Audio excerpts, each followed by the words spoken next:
Ah, My Bloody Valentine, the 1981 slasher classic, has been released on special edition Blu-ray from Scream Factory. For a look at the packaging and special features, check out my first look video, which I'll link below. And now, on to the review.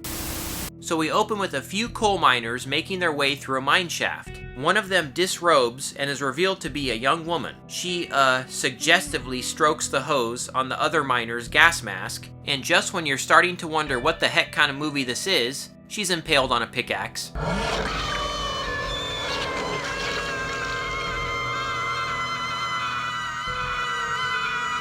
Cue the amazingly awesome title card.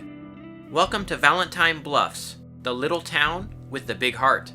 So the town is gearing up for the big Valentine's Day dance and celebration. In classic slasher movie tradition, we find out that this is the first dance in a very long time. You see, 20 years earlier, after a tragic mining accident on Valentine's Day, miner Harry Warden went crazy. He went on a killing spree and ended up at the Valentine's Day dance, which has been cancelled ever since.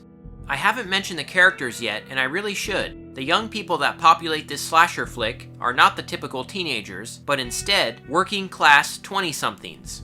They work in the coal mines and spend their free time either at the bar or hanging out at the junkyard and cooking food on their car batteries. So one of the leads, TJ, has returned to town after leaving and trying to make it out on his own. Apparently whatever he went out there and tried to do went about as well as my aspiring film career. I mean, I really fell on my ass out there. I made so many mistakes.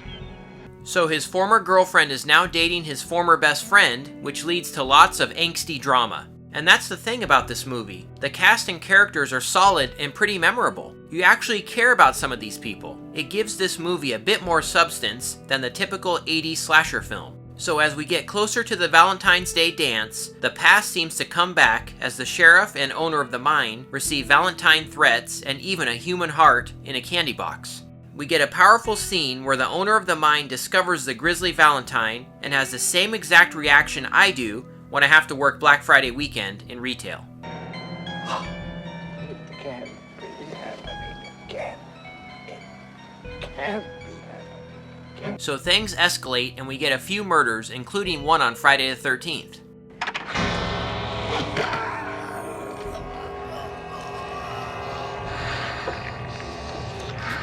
So cool.